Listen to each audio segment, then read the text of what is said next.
So this is Chloe Edwards again. Thanks so much for that and all that you all do for Virginia's children. Now I'd like to introduce our next round of speakers, all working on increasing language access and equity in Virginia. Senator Hashmi, we may have the office of Delegate Tran or Delegate Tran with us, Advocate Catherine Zhang, Advocate Hunta Williams, and lastly, Michelle Long, with the Vice President of the Virginia Association for the Deaf. So we're all going to begin to slowly transition over. But first, I'd like to go ahead and pass the mic to Senator Hashmi, and we'll work on getting all of those spotlights on the screen. Thank you.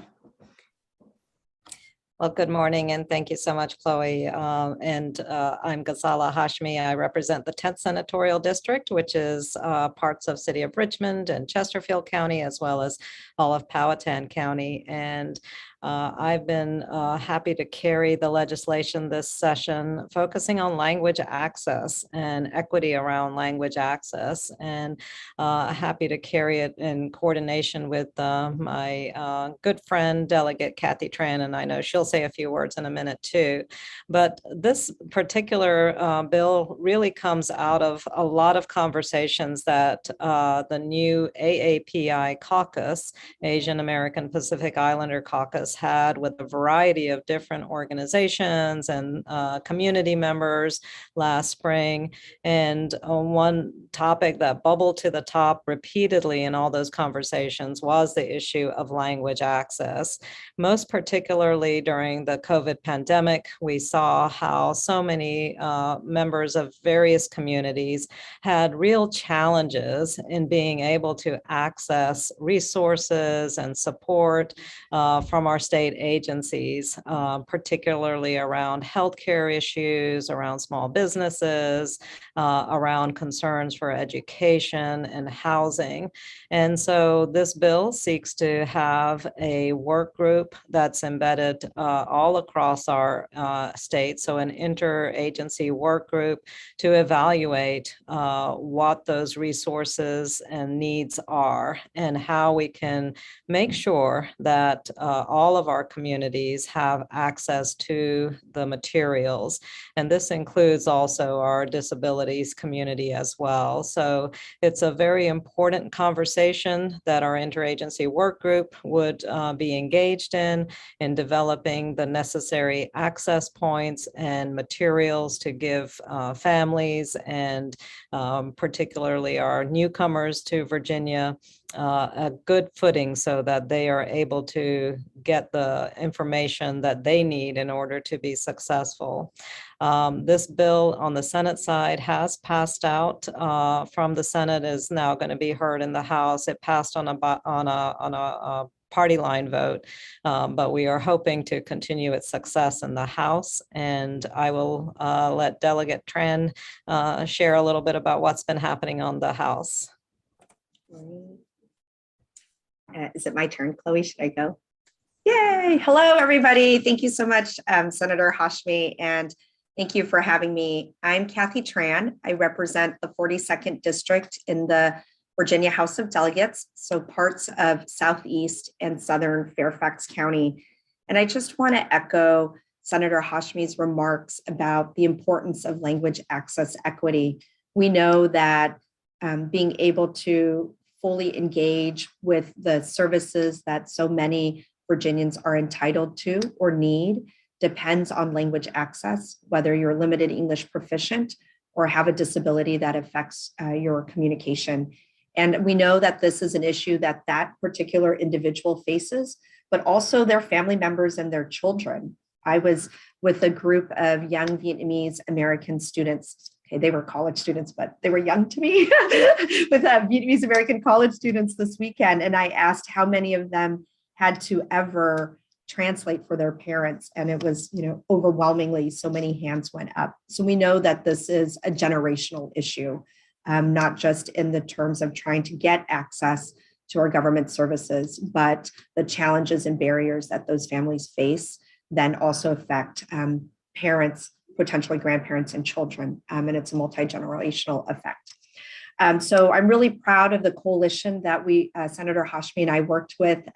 Chloe, representing Voices for Virginia's Children, was a key member. We also had the Legal Aid Society, the Virginia Poverty Law Center, and others. And so it was a really, really broad-based coalition. We're really proud of that. In the House, the bill made it out of committee with strong bipartisan support, but then we did not make it out of appropriations. So I think that there's going to still be kind of that push that we need from you all and advocacy to help make sure that this issue rises in our budget, final budget that we put forward. Governor Northam's introduced budget included about $11 million, if I remember that correctly, for language access initiatives. And that would have supported the work group and state staff that we're asking for in the Senate and House bills. So hopefully we'll be able to push Senator Hashmi's version of the bill out of the House, and just kind of trying to understand the tea leaves a little bit. If that legislative pathway is not open to us this year, at a minimum, being able to get the money for in the budget for the state work that needs to be done. I also want to just highlight two other bills, one that Senator Hashmi and I worked on together that has language access embedded in it as well. And that is around medical debt and making sure that uninsured and underinsured individuals have access to a number of protections and programs as they're dealing with medical debt. One of those pieces is making sure that all of the charity care information that hospitals provide is language accessible. And then the second bill, Senator Hashmi and Senator Favola's bills got rolled into each other. So Senator Favola and my bill in the House that we worked on with Delegate Hudson as well are still alive and moving right now. And then another bill I have is making sure that Medicaid information about the Medicaid program is available in different languages and also to people with disabilities. And once we update our code to allow that, we'll match some of the federal requirements right now. So we're really excited that bill made it out of the House as well. So those are two other pieces around language access I wanted to highlight. I'll turn it back to you, Chloe. Thank you. And so there was close to $12 million included in the governor's budget for language access. And SB 270 has now been referred to the House General Laws Committee. Well, we will see how that does. Before I know, likely folks may have to hop off a little early. I want to go ahead and grab our picture to post online if folks don't mind. So just going to do a 1, 2, 3, say cheese. All right. Right before I pass the mic to Katie, and then I know we have some advocates here who will actually highlight another language access bill for deaf and hard of hearing children. Passing the mic to you, Katie. Thank you, Chloe. Hi, everyone. My name is Katie Zhang. I'm a Chinese American young person living in Virginia, and I'm here with the Homke Center as their policy intern for this GA. For those who don't know, the Homke Center is a community-based organization mobilizing Asian Americans towards social, racial, and economic justice. I want to thank Delegate Tran and Senator Hashmi for all their hard work. None of this stuff could be possible without them. But I'm going to take a step away from the policy and towards the lived experiences that has made language access an issue in the first place. So as for my personal story, part of deep childhood memories is watching my father, who speaks in quote unquote broken English, navigate conversations with English speakers and just seeing the strain on their faces trying to understand my dad and feeling the anxiety of carrying this conversation for him. I remember in the car, my dad used to ask me to say the word rare over and over again because he didn't know how to say it. And it would just be back and forth. I would say rare, he would try, and we would both grow frustrated because he couldn't get it. And so this is a really common role reversal we see in Asian American households where the child becomes somewhat of a parent teaching their father how to say something, and the parent becomes somewhat of a child. And often when we don't see language access support, this bilingual child instantly becomes a translator. But no bilingual child is naturally born with those skills of translating. Children shouldn't have to know how to translate what a 1099 is. So it's a huge burden on these families. It's a huge burden on children when there isn't enough support coming from state agencies. And so in the policy language, we call these people who don't speak English limited English proficient, LEPs. But this type of word connotes the idea that our immigrant parents are missing something. So at Hopkins Center, we've moved towards a new word, linguistically marginalized communities, LMC, because it shows that this language barrier is not at the fault of our immigrant parents, but it's entirely a thing of a disadvantage created by systems of oppression. And so like what we are fighting for in this bill is, the question we're asking is, are our immigrant parents, are they American enough to get support? Should we help them? Are they deserving of help? And I think this bill and the people that are fighting for it are saying resoundingly, yes, our parents do belong here and they deserve support. And so I thank Delegate Tran and Senator Hashmi for their work again. And I'm really excited that we've gotten this far. Thank you, everyone.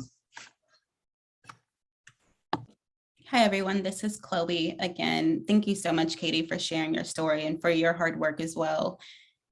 Next, I would like to pass the mic to Hunta Williams, an advocate with language equality and acquisition for deaf kids.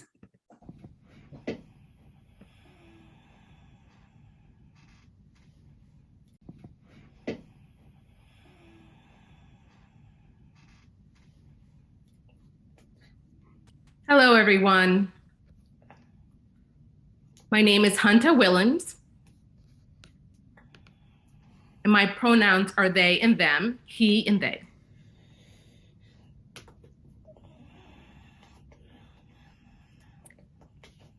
I have a degree in language acquisition from Delegate University. And this bill has a significant impact on language access because it's a human right. It has an impact on deaf, blind, and deaf disabled individuals and what service they have access to, because their first language is American Sign Language. As well, for deaf blind individuals, it is pro-tactile and access to Black ASL as well. Without this type of bill, they're going to be growing up with language deprivation, and this is significant for Black and Brown communities. I am a deaf blind individual myself. I need to have access to context, background, and that way have a range of access to both the visual and language. It could be tactile ASL, visual ASL, everything. And this state really has failed to provide language access for everyone, and qualified language providers. There's not qualified interpreters out there. There's not quality education programs. We need to request interpreters often, and they provide maybe one interpreter or no interpreter. And now we need to have interpreters here available on Zoom. This is an example of what people need to see to truly understand for us to be able to be engaged. And children need to see this as well. And then specifically speaking towards the BIPOC and Black communities. How can we protect these children to ensure that they have access to both languages, ASL and English? My experience growing up has been pretty lousy in gaining access. I've had to fight to write in English to share information. I've had constantly fight against to gain access. And this is 2022. We should be expecting more. So this is the reason why SB 270 and HB 2049 must happen. We must provide fully accessible services to improve the lives of deaf people, not to continue this type of oppression. So thank you. Thank you so much, Hunta. Again, everyone, this is Chloe. Thank you so much, Hunta, for sharing your story and your passion behind the advocacy. Next, I would like to pass the mic to Michelle Long with the Vice President for the Virginia Association of the Deaf.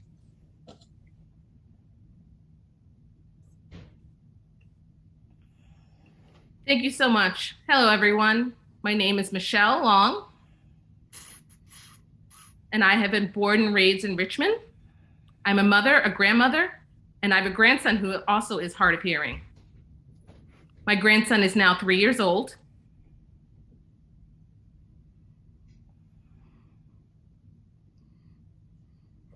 I have seen the challenges. I've navigated these challenges, and I just feel like the impact, the generational impact of language deprivation has been difficult. We as a family have seen and tried to pass on these important values throughout our family. We're trying to give them more access so they can grow up and not have the same experience as I have had, the same limiting experience as I've had, limited access to language and information. I personally was not accepted into the deaf community. But before I talk about the difficulty accessing language and accessing interpreters, I wanted to note that, the experience was quite overwhelming, and I had to bear with reading lips, figuring out ways to engage with people, even having to write things down, and even turn in papers that may have not been what I wanted to share. But, I made it through.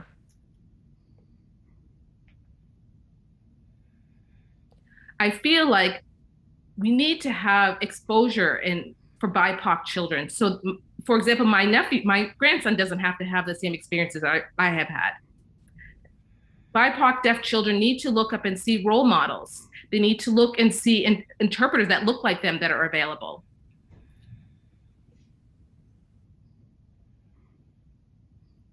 Also, I grew up using a combination of ASL and English, Pidgin signed English. And I had to develop different types of vocabulary. It was more simplified. This had a significant impact in who I was as an individual, in my access to full languages, into normal languages, into visual language. I feel like this limited my ability to express my ideas.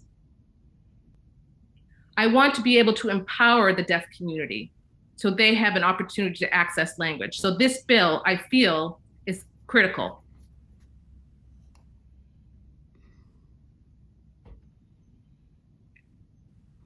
As you know, we have a lot more diversity in our community. So we're encouraging you to please support this language access bill, SB 270 and HB 1049. Everyone, this is Chloe again. Thank you, everyone, for sharing your stories. They are quite powerful. Senator Hashmi had to go, but she also shares a message that says, many thanks to Katie, Hunta, and Michelle for sharing your personal stories. Very powerful. She had to hop off for another meeting, but again, is thankful for the engagement on these important issues. And then the language Access Coalition that we have some advocates here from today are also supporting 2 bills on behalf of deaf and hard of hearing children that will face crossover as well. So we'll keep you all updated on those.